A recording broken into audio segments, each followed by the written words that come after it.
Kia ora and welcome to Byaheng New Zealand. I am your host, Binibining Veronica. On this episode, our guest prefers to remain anonymous, so instead she sent a letter narrating her work visa application during the COVID-19 pandemic. Please welcome our Pinoy nurse from Singapore and her adventure to New Zealand. Dear Binibining Veronica, pang MMK ang storya ng buhay ko pero kiora tayo para mas realistic. Sabi nila, ang buhay bilang OFW sa Singapore ay parang airport lang. Stopover, layover, then proceed na sa next destination. More than a decade na rin akong nag-work bilang nurse doon, from enrolled nurse until nurse manager. Ang dami nga nagsasabi sa akin, bakit pa ako aalis kung maganda na ang posisyon ko sa work kasi hindi naman lahat nabibigyan ng ganoong opportunity. Sabi ko, grateful ako sa naging work experience ko sa Singapore. Kung hindi naman dahil doon, ay hindi ako mag-grow. Maganda rin naman sa Singapore kahit saglit nasa Pinas na ako. 3.5 hours lang nasa airport na ako, then another 30 minutes nasa bahay na. O diba, san ka pa? Kaso, iniisip ko na rin yung long-term future ko. Twice na akong nag-apply ng permanent residency pero parehas rejected. The thing is, wala namang nakalagay sa letter bakit rejected. It was 2018 when I started looking for options. Ireland, UK, or New Zealand. Maraming pros and cons bakit I decided to go for New Zealand. But for three most important things na naging decision ko was about work-life balance. Bagay na hinahanap-hanap ko kasi tumatanda na talaga ako. Second is within one day nasa Pinas ka na. And third is yung walang bridging course since nurse na ako sa Singapore and pwedeng i-convert yung nursing license. By January of 2019, nag-start na akong mag-ipon for New Zealand. I even opened a separate bank account just for New Zealand savings and expenses lang talaga. That was the time na rin na I started processing my documents.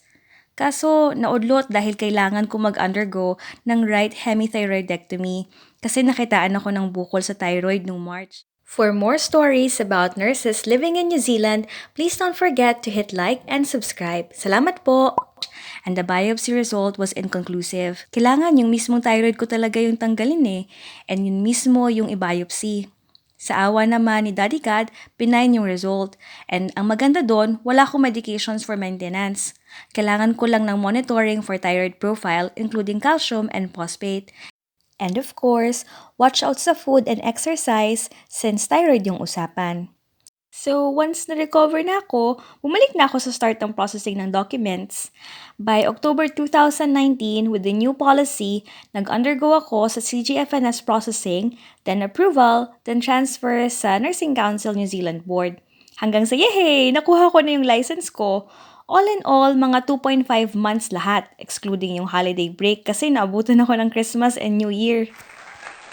After approval, I started job hunting, submitting my CVs, hoping and praying na sana meron man lang makapansin ng CV ko.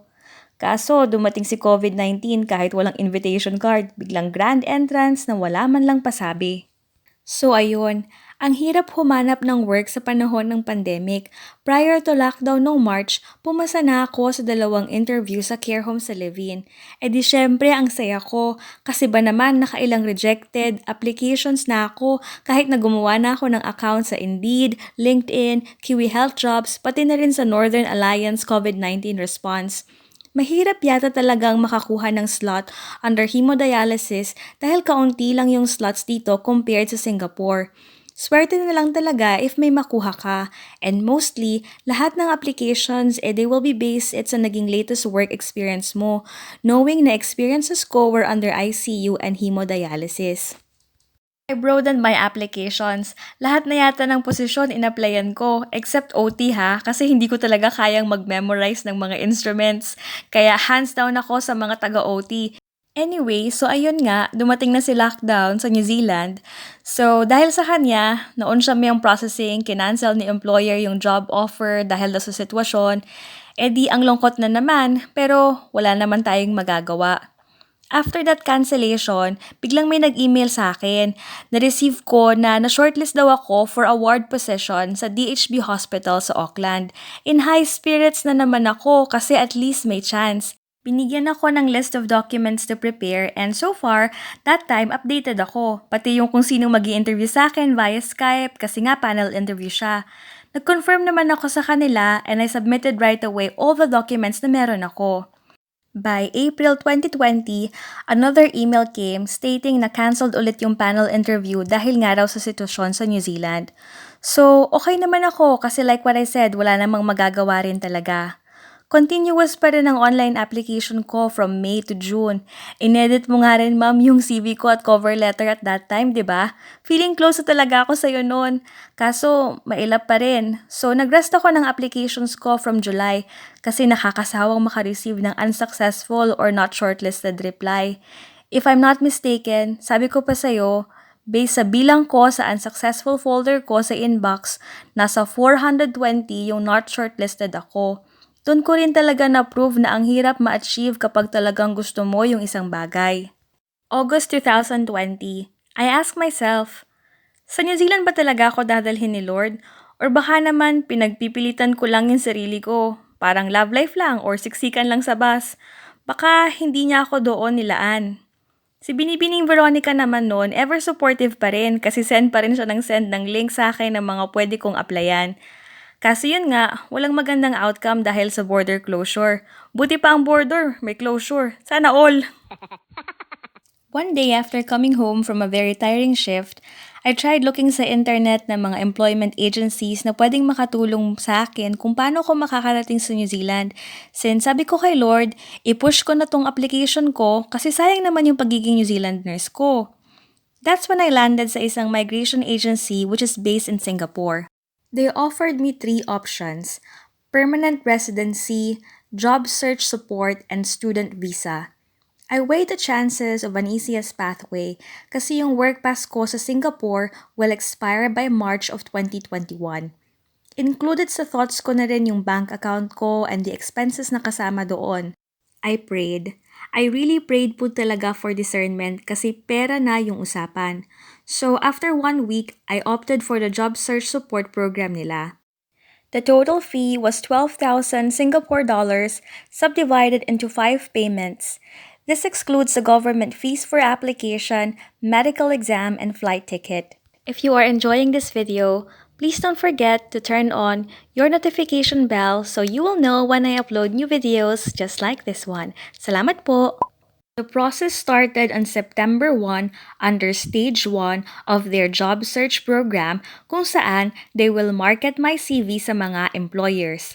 I also have access to the email which they used and I realized na ang konti pa lang pala talaga ng mga na-applyan ko, excluding DHBs and well-known care homes. Kahit mga private clinics and small care homes, they have access to submit CVs based sa nakita ko sa sent items.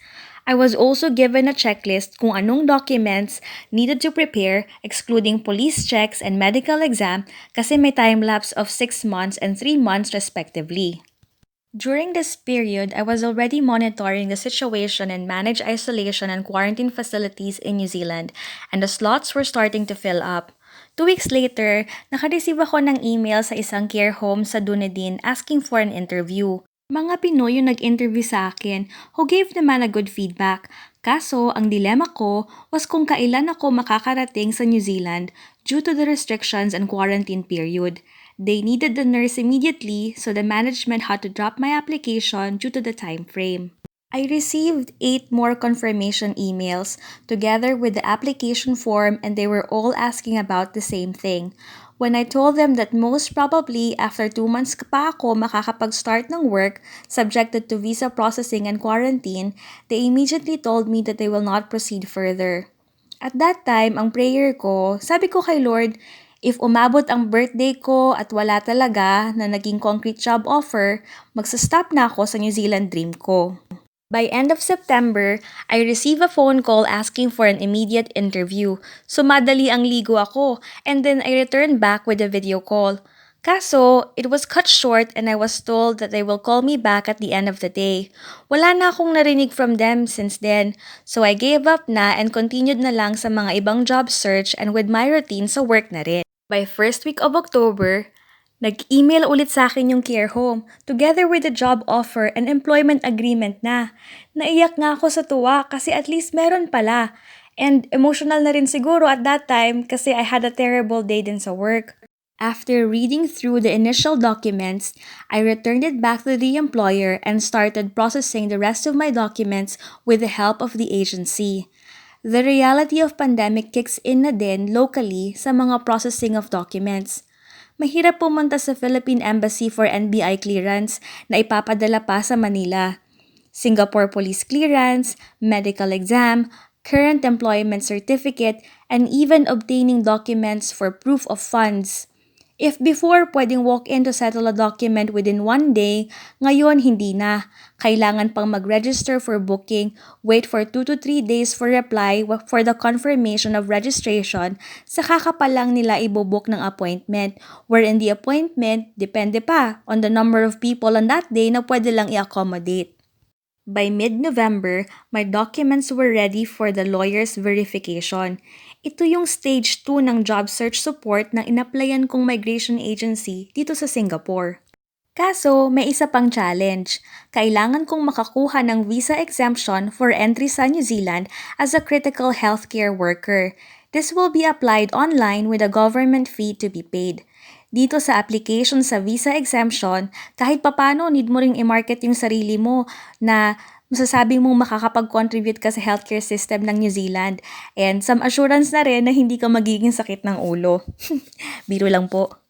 I waited 5 working days for the result and this was approved. I submitted this to the lawyer who arranged everything and coordinated with my employer. He also asked to change yung job offer letter kasi outdated na siya. Sabi niya, for work visa application, acknowledge lang daw is 2 weeks for the job offer and mine was already October 1 pa. Even my current employment certificate was requested to be amended because of the date. All in all, my documents were lodged by first week of December by the immigration lawyer. After submission, I was also told to personally have my passport scanned sa VAC. Yan yung Visa Application Center. Again, another booking na naman due to limited slots dahil pa rin sa COVID. Pero thankful pa rin ako kasi nga nakapunta naman ako and na-process ko naman yung mga documents ko. By end of December, I received my work visa approval. Gusto ni employer, syempre pa, na agad akong makarating sa New Zealand. Kaso, ang dilemma na naman is yung managed isolation and quarantine facility. Slots were only available by March 2021 na. So, we submitted an appeal via email under the new category set by the New Zealand government together with a plane ticket dated December 30. Based sa auto-reply ng email, if the appeal is granted, I will receive a reply within 24 hours. If hindi siya approved, you will receive an email on the 5th day. So, at that time, nabasa ko yung email siguro around mga 5:30 PM na. Kaya lang, ang result, negative. Hindi na-grant yung appeal ko. So, tinitignan ko, parang March lang talaga yung available na slot for MIQ. Syempre pa, buntong hininga na naman ako, tapos try lang na i-refresh yung page kapag magka-vacancy sana before end of the year. And pag-refresh ko ng page, biglang nag-appear na sabi doon may vacant slot for MIQ. So this slot is available before the year ends, but I only have 48 hours to secure it by entering my flight details. Ayun, biglaan lahat talaga, as in 24-hour resignation ako, kasi nga formality lang naman, alam naman talaga nila na aalis ako. Tapos yun, cancellation of my work pass, pati yung settlement sa tax, yung tipong alam mo yun, kakatapos mo lang mag-duty, then yun pala, last day mo na. Included na rin dito yung madali ang pagpapaalam sa mga housemates and especially friends na nabigla na rin lahat kasi nga hindi ko naman pinagsasabi talaga na nag-aayos ako ng papers for New Zealand. Yung MIQ slot lang talaga, kaya yun, finally, when I got it, iyak ako ng iyak, both saya and lungkot. Pero mas nangibabaw yung lungkot kasi hindi man lang akong nakauwi or hindi man lang ako nakasama ng family ko bago ako umalis papuntang New Zealand. 2020 year-ender, I left Singapore for good. The airport was so quiet, walang tao, parang ghost town dahil sa pandemic. This excludes the fact na wala talagang naghatid sa akin kasi hindi talaga ako nagpapahatid. Pero nakakabigla lang kasi nasa airport din yung boss ko ng 6:30 AM. Hinintay niya ako hanggang sa makalagpas ako sa immigration. It was really a very roller coaster journey with full of emotions na pang MMK talaga. Hanggang pagdating ko nga ng New Zealand, hindi pa rin ako makapaniwala. Marami mang naging heartaches pero mas maraming blessings. Kasi looking back, major lesson learned ko is maging kalmado lang and learn to appreciate everything.